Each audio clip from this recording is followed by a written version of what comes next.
all of the things that had happened to me in my maiden phase was still trapped in my body, and that by working with someone that can help me access those was the part that gave me freedom as a mother, to start understanding what my role was as a mother, and that all the other roles I was doing were a choice. My theory is that it begins and ends with the mother.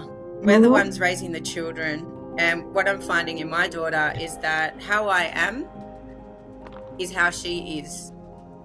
Welcome to Soul Sisters Get Real, the show that goes deep in who we really are and why we are really here. We're your hosts, Caryn from the States and Eleni from Australia.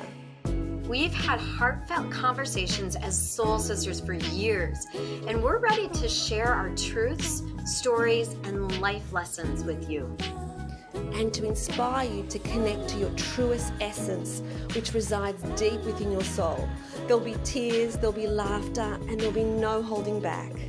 So sit back, relax, and let's get real about the things that truly matter. Hello, beautiful people. So excited about today's episode. We are talking about the natural cycles of transformation from maiden to mother. And so women are cyclical in nature, and yet we've never ever been taught to honor these cycles. And what this means is that we are unable to take our rites of passage in this busy world, which leads to frustration. This leads to an energy that is very much of the overwhelm kind, and it impacts our children, it impacts our kids, it impacts our whole family. And so we're going to be talking about an expert in this area. Her name is Brooke Lumsden.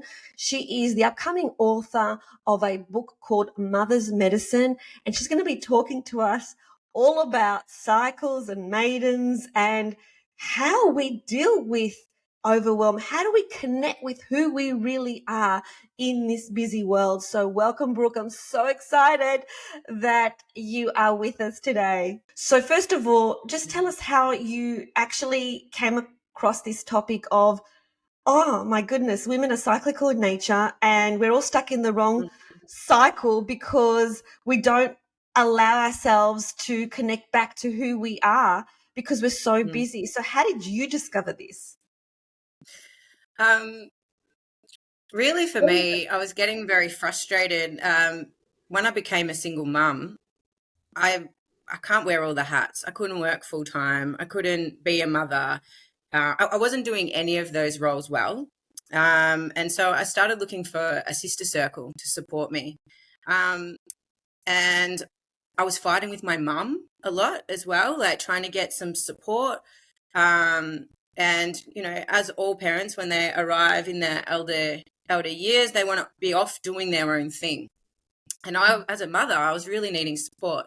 So I went to seek that support outside of my family unit. And I began to discover that there is a whole nother way of living as a woman. So traditionally, I was taught that from high school, which is when I'm in my maiden phase. The maiden phase goes from like teenage, my first bleed, all the way through to mother, which is around 20, 26-ish, but it's not specifically for age. Yeah, and so traditionally we're taught that we go through high school, our cycles are high school, and then our cycles are then university, and then it's let's get a job. And then from getting a job, then we go find our partner, we become parents, we raise our children, and then we retire. That's what society tells us is our traditional cycle. But as a woman, we cycle every month, like from every month that we have a bleed. So from when we become a maiden, no longer a child, we bleed. And within each month, within each moon cycle there, we have 4 seasons within that one cycle. So we notice that straight after our bleed, we come into like a summer cycle. We've got most energy. And then as it progresses closer towards our bleed again, we go through summer, autumn, then winter. We start to hibernate right before my bleed. And then as I bleed, it's like this huge release. So for women, we go through a death rebirth every 28 days, if that's when your cycle is. And because of the world that we're living in right now, we are taught as a maiden that we need to be busy. We're overriding our cycles. We're given birth control to override our cycles. And some people even skip their cycles. We're completely dishonoring our instinctual nature and our natural nature of being a cyclical human. And so once we're finished in our maiden phase and we've gone and got our job, this phase is meant to be us discovering who we are. I'm meant to know within a maiden who I am as a woman. I know what my crafts are. I've sat with nature. I've played. I've met lots of different suitors in this era, and I'm now about to come into my cycle of becoming a mother. Do you find that this day and age, as women and men are getting married later in life, there's a little more space for that? Because I know when I got out of college, I got married right away, and I feel like I didn't have that exploratory space and stage. Do you feel like, or do you think that there's a little bit more of that now? People are getting back to that, like, let's get to know me before I get married and have children? Yeah, I do. I definitely do. And also what I'm noticing is a lot more people are choosing not to have children. So they're not necessarily preparing to come into a mother phase. They might be birthing businesses, or they might continue the exploration of who they are for a lot longer. But in that discovery, part of the discovery of the maiden is to understand what makes me up, is to understand that what I've learned growing up in the child phase from my parents is what I'm carrying now as the lens of what I look at relationship through. And that's relationship with my friends. So usually what's passed on from this phase is sisterhood trauma, whether it be in the family unit with sisters and brothers, any trauma that's occurred there, and the mother and the father. What was their relationship like? What was their relationship like to each other? What role did I play in the family? So I was the eldest child for me.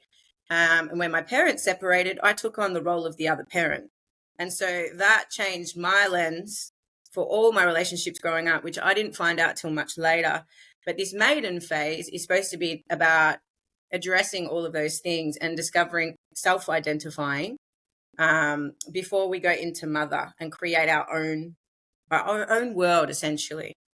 So from the maiden, then we arrive at the mother phase. And the mother phase is a lot more external. It's more about service. So finding a suitor to procreate with, and then raising children, and then being part of community. Then we've got like mothers clubs. We've got, school things. So it's a very outward journey. And a woman is in full bloom here. Once we've gone through the birthing rite of passage, whether it be businesses or children, once we've nurtured a baby through the portal, this is when we're starting to tap into our instincts, our instinctual nature.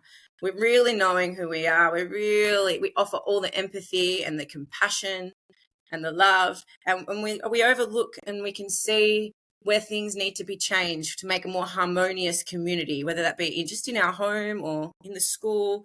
I find a lot of mothers really contributing to that part. So this phase here, we've got a lot of energy in this phase because we're spending a lot of time on other people. So the biggest part in this one is for a mother. Where does a mother go to heal? How does a mother fill her well? That's the discovery of the mother, is how can I be in service and still keep myself full? And so in the current society, what we're seeing now is that the mother is doing all of those roles for community, for the home, in schools, and it's not particularly being valued for that, because also then the mother's working usually full-time, part-time. A lot of mothers now trying to run businesses, be entrepreneurs, all on top of a role that's designed to be full-time. So we're seeing a lot of women having a lot on their plate at this stage and a lot of overwhelm. The current trend that I'm seeing at the moment is a lot of women being diagnosed with ADD and all sorts of stuff at this phase of life, not just teenagers, very overactive, playing a lot of roles, a lot of hats, and a lot of postnatal depressions, all of this kind of stuff. surfacing. And in the current system, what I see with the doctors is that it's a lot to do with medicating and how I feel for it to be. And I'm not taking away from any of those things. Like I'm pro whatever works for you. But it's just a contemplation of if we could be with our natural cycles, and if we were just doing the roles that we were meant to be doing at that time, how would that change our quality of life? And just by knowing that, would I still think that there is something wrong with me? Because a lot of my mother era was about what's wrong with me? Why don't I want to stay in this 9 to 5? Why am I finding it hard to do what everyone else is doing? This is weighing down on me. There must be something wrong with me. And I'd go into the mental health system and they would say, okay, well, you've probably got depression. Well, you're anxious. Well, what does that mean? What does that mean? How am I in a world that's filled with anxious and depressed people? And the solution is medication and speaking to someone. So in that journey, my own personal journey with that, I did find somatics and working with some to understand that all of the things that had happened to me in my maiden phase was still trapped in my body. And that by working with someone that can help me access those that was the part that gave me freedom as a mother, to start understanding what my role was as a mother, and that all the other roles I was doing were a choice. And of course, every choice that I made had a payoff, or if I didn't want to work, I'd have no money. Every choice that I make has a fallout, and it also has a pro. It either creates space or change. So Yeah. So quick question around that. When you started to realize this and learn this, you still had to fulfill certain roles, but it was the awareness of it that helped you to move through the being stuck in it. Is that correct? yeah, the awareness, it was what was happening was, as I was learning these things, I was like, oh, it's not just me. What I was hearing is it's actually all the women around me.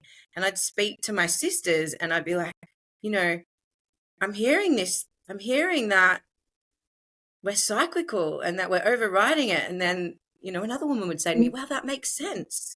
And so we were collaborating, and then it was kind of, we knew it was happening, but we still kept doing it anyway. And then slowly, I guess I exploded at some point. I went, okay, I got to change my relationship. I can't continue in this anymore. We're not going to this in the same direction. I want to breathe aliveness and life into my life. And so anything that wasn't that began to fall away as I started to embody the natural cycles.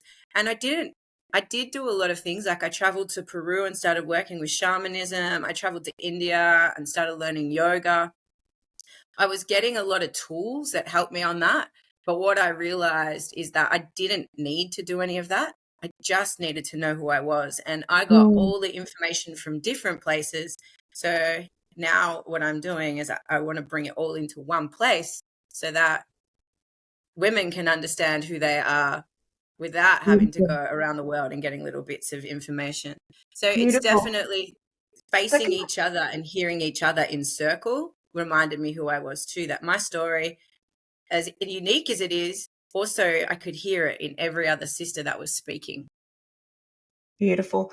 What you talk about there, Brooke, is that first of all, you were aware, and that's what happens when we come across change and we realize that something is a bit off. We become aware of the situation, and then we start integrating. You got some tools and you worked it out. But for those, let's just go back a little bit, if we can cycle back. So we have a lot of teenage girls that come into our clinic here in Melbourne who, who are out of sorts right from the very beginning. So first of all, how can mothers help their daughters who are in those teenage years to be more connected to who they are from a, cyclical perspective? Well, my theory is that it begins and ends with the mother. So we're the ones raising the children. And what I'm finding in my daughter is that how I am is how she is. So when I'm connecting to women's circles and I'm getting information from other women about what they're cycling through, And it's not just the maiden mother crone, it's like what we're cycling through collectively as women, that supports me to know who I am.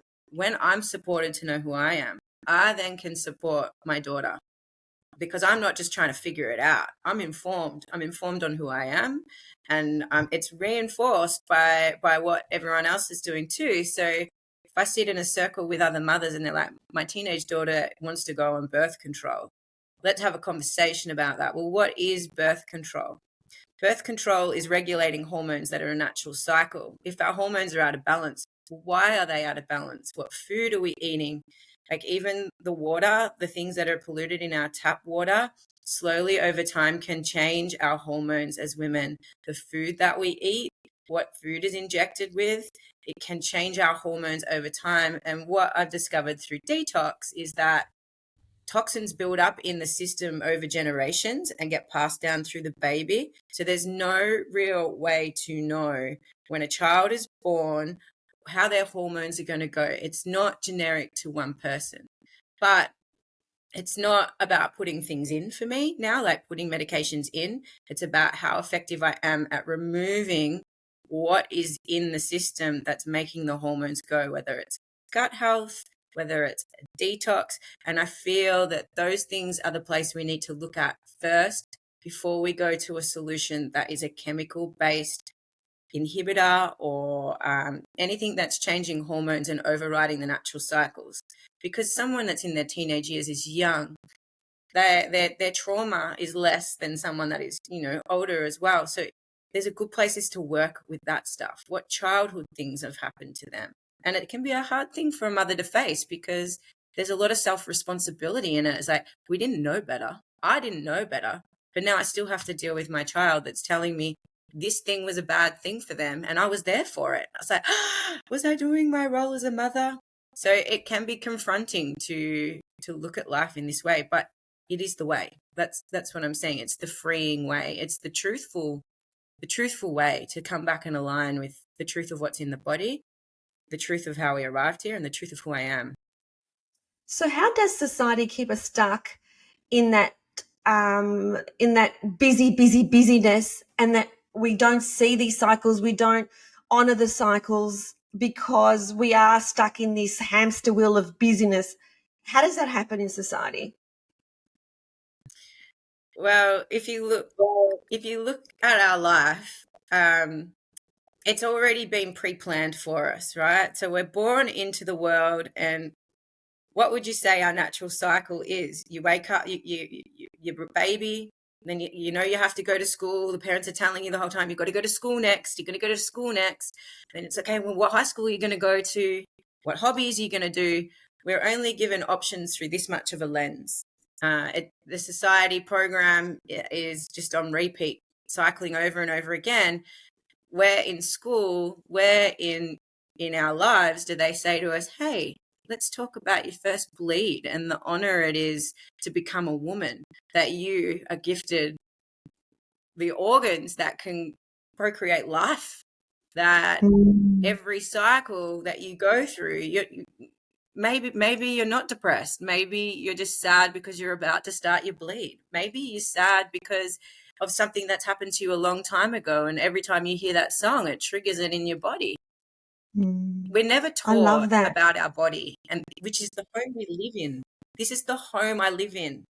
A lot of the work I do with the Maiden is to go in and have a look at, like, what is the state of my Maiden? Where does she live? Is she in a cave inside of me? What is she wearing? I start looking at what she looks like through my lens of, like, that young girl who didn't know better in her innocence. Why is she in tatters?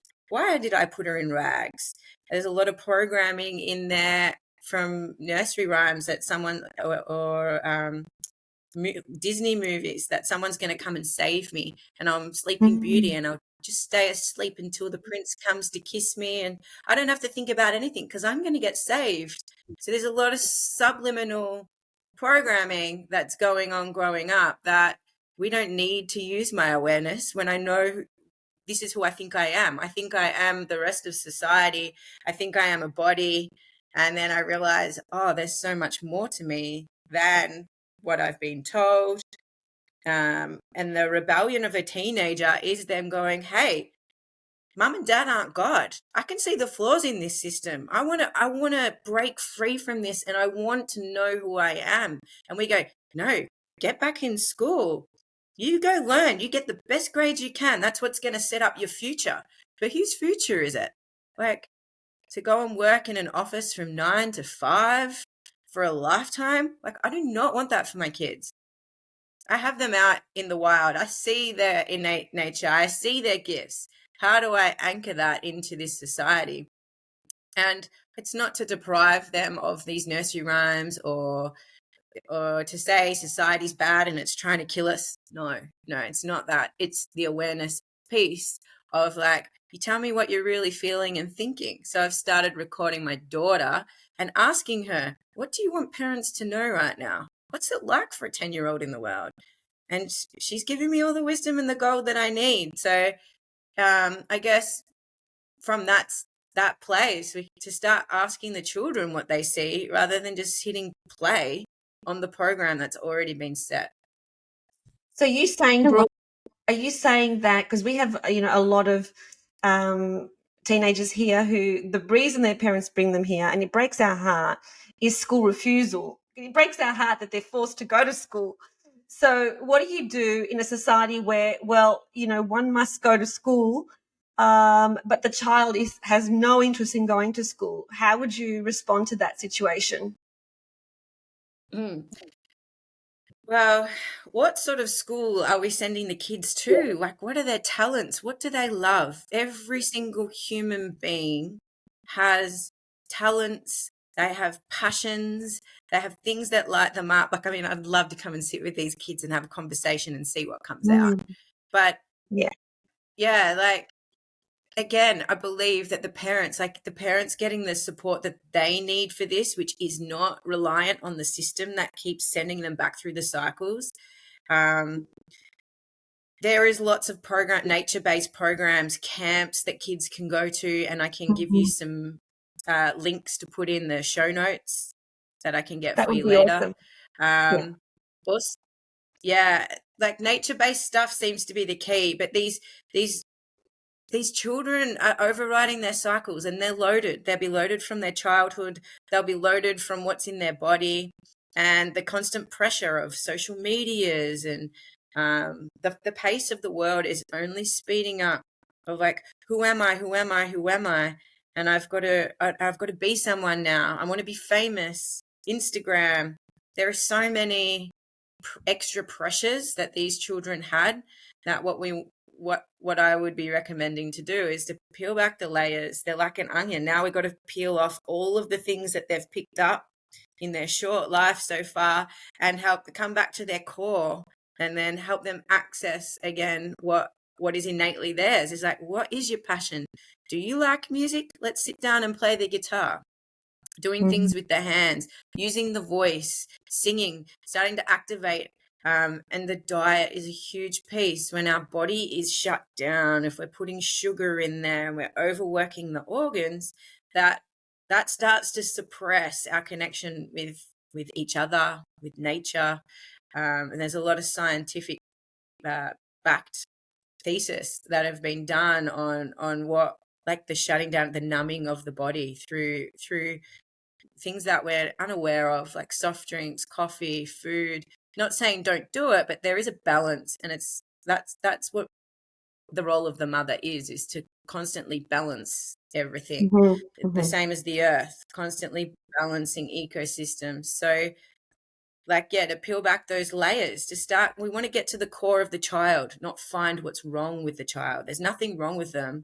They're just, they've forgotten who they are. And I did too for nearly 40 years. So yeah, But it's like you said, peeling Brooke, back those layers. like you said, it starts and ends with the mother.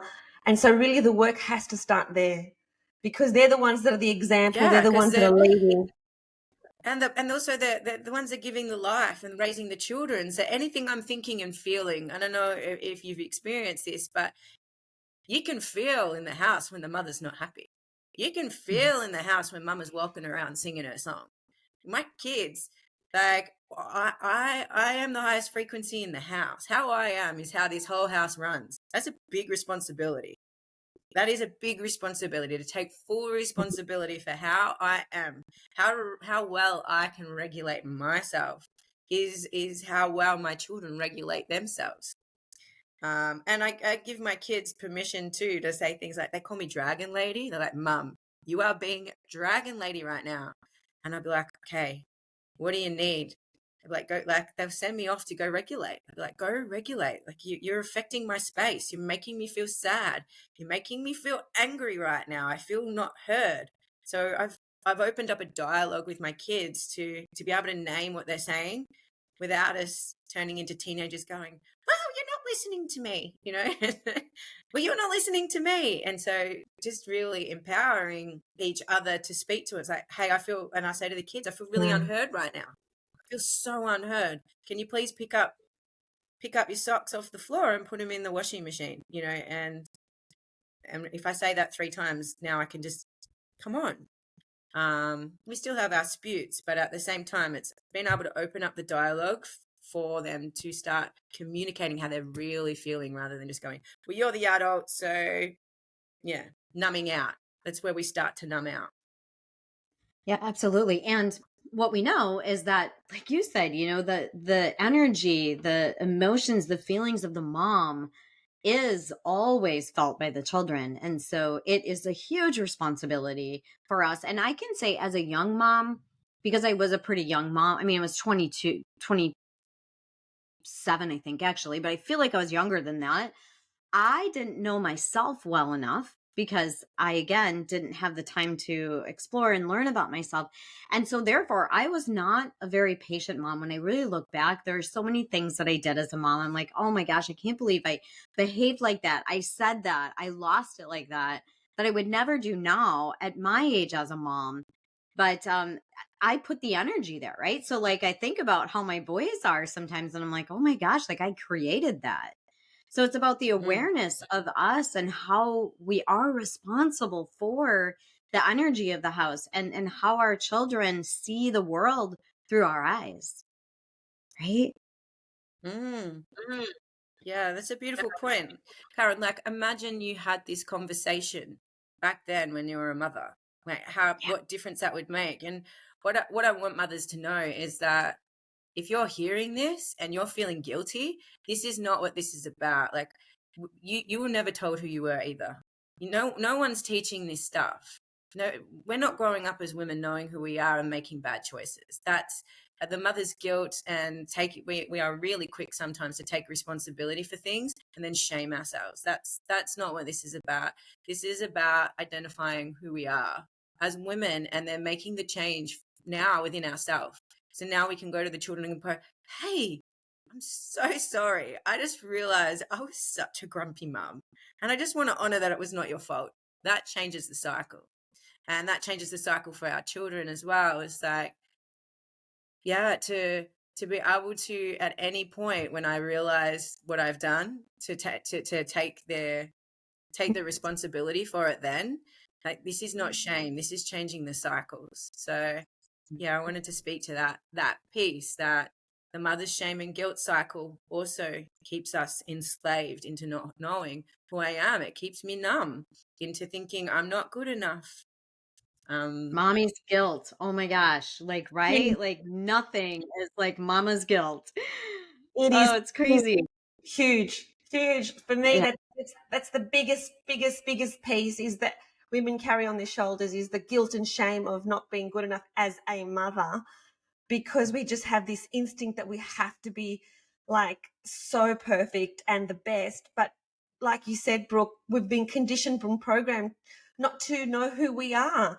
So we haven't worked out who we are, and then we raise children still not knowing who we are. And so in order to break that cycle, what I heard you say was that first, we need to just be really honest with our feelings. Like, if we are feeling that, you know, we are overwhelmed, to express that, to make that expression okay, to feel into what's going on with us. Why am I feeling overwhelmed? Why am I feeling distressed? And to express that to our children so that they understand this is the way I'm feeling. Could you just give me a hand and do this for me and put the socks in the washing machine, like you said, or whatever. And the other piece is to remember, this is really important what you said, Brooks. I just want to repeat it for the listeners, to remember that you have you're responsible for holding the highest frequency in the house. And therefore, if you're a grumpy bum, then that's the energy that you're bringing through the house. But if you're singing and you start the day differently and you center yourself and you go into yourself and connect in with yourself, then everyone benefits. So what else can mothers do to shift that and break that cycle?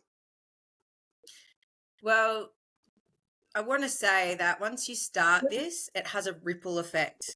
This is changing like generational trauma, essentially, of like we're stopping passing the cross from one person to another. If we see every burden a mother carries as a cross that we're carrying on our shoulders right now, and what we do is when we get angry, or when I get angry, what I used to do is like go, okay, who can I give the cross to? This guy drives past me and, flips me the bird while he's driving, or he's yelling at me, and I'm like, go, and I react. I'm like, here, have a cross. He's giving me one of his crosses. We're passing on all of the anger and the guilt. We're just waiting for something to come and trigger it. And then I'm like, oh, it's your fault. It's your fault. Is to know that these crosses, I can put them down. I can put them down. I don't need a trigger. I don't need someone to remind me that they're there. I need to go and sit with what I have, with support. So to find someone, somatics for me works really well, someone that can go into the body and talk to the 10-year-old self, that can talk to where the anger comes from ex-partners. Or for me, I went for a long season of blaming the patriarchy for all of my problems, the masculine structures of the world, only to discover that the mother birthed them, right? So it's like there is not one half to blame, but when I started to feel like I was starting to blame other people, to go and get support for that, whether that's a guide. There are many amazing coaches. For me, traditional psychology, and I've done all of that, but once I started hitting the body and discovering all of the things that were still locked in me, that were still making decisions for me as an adult without me knowing, because it was too traumatic for me to face, or I was too embarrassed usually to face them. I knew that I was suffering, but I was so embarrassed to say I was suffering and didn't have it together that I just kept playing it out. That's where I would start. That's where I would go. I love it. And we're empowered. The support. When we're not blaming men, we're not blaming the system, we're not blaming the programming. We're actually saying, hey, we birthed this.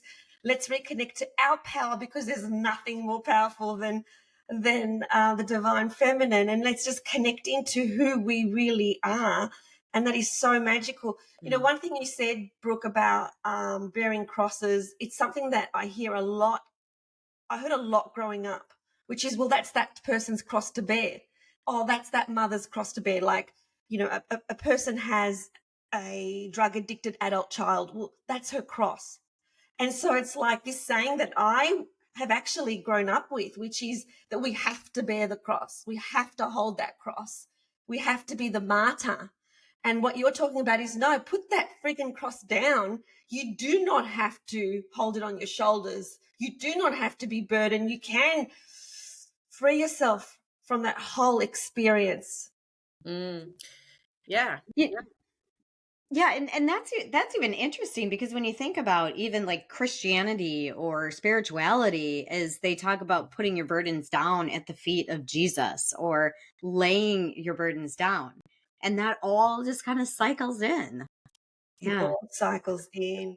Wow, what an interesting conversation, Brooke. There's actually so much more to this, obviously, and so we're going to put the links below. But we have got a question for you, Brooke, that we ask every single guest at the end of every episode. So this podcast is called Soul Sisters Get Real, and I know that when you talk, as part of your language, you very naturally use the word sister. And what does this mean to you? Because everybody else we ask, well, what does get real mean to you? But for you, because I know that you use the word sister when you're speaking to your soul sisters, what does it mean to you? What does sisterhood mean to you? Yeah. Sisterhood is such a beautiful thing. It's the ability for me to recognize us as women and the cycles that we go through, no matter where a woman is in her cycle, or where a woman is in her life, that we share one thing together, and that is the feminine, which is a great mystery. And together we walk together, exploring this great mystery, honoring each other, acknowledging each other, and helping each other along the way. This isn't a soul quest. This is the quest of many, and the discovery for each is unique. And to have the blessing to sit with a sister and hear what her journey's like is, to me, that's some of the moments where I feel the richest. Yeah. So the sisters need sisters. That's what I'm hearing, is we need sisters around us. We need women. We need other women in our lives, and those that we can relate to and share our stories with and learn from, connect with. 100%. I mean, I've spent a lot of time solo questing, but I never really know who I am until I'm sitting in a group of women. Mm-hmm. They show me the pieces of me that I've forgotten, that I deny, that I wasn't willing to look at, that I forget to celebrate. It's like the full spectrum. When I look at another woman and I can see myself in her, and also the unique gifts that she has, I feel alive and I feel connected. I love this. Yeah. I love this. And it's a beautiful place to finish, but I'm just going to quickly say something because I just had an aha moment. I had an aha moment with that conversation, which is that through all my life, especially when I was in corporate for 22 years, I actually used to love the fact that all my friends were males. Like, I hung around with the guys always, and I never really connected with the women in the workplace. I'd go to drinks after work on a Friday night at the pub with my mates, and I really actually, was proud of that. I'm not into like girls. I've got friends that are guys. They were more like relaxed. They were more like jovial. We had more fun. And that was because I was really sitting in my masculine.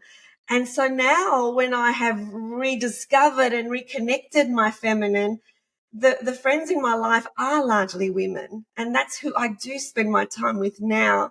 And that was just an aha moment. I completely forgot about that part of my life, Brooke, until you said, how joyous it is to sit in that circle of women and to be supported by women and to support other women. So, Brooke, thank you for bringing that to the world. Thank you for being that sister that supports other women. I have felt firsthand what it feels like to be supported by you in, my most vulnerable time. And so I'm very, very, very grateful for you and the work that you're bringing into the world. It's so needed for women to understand who they are, what their cycles are, to be compassionate towards themselves and to others. So thank you, Brooke. Thank you. Thank you so much for having me here, sisters. So beautiful to collaborate with you both. Thanks for watching. We hope you loved it. And if you did, please like this video and subscribe to the channel. And remember, always connect to your truest essence. And choose love. We'll see you next time.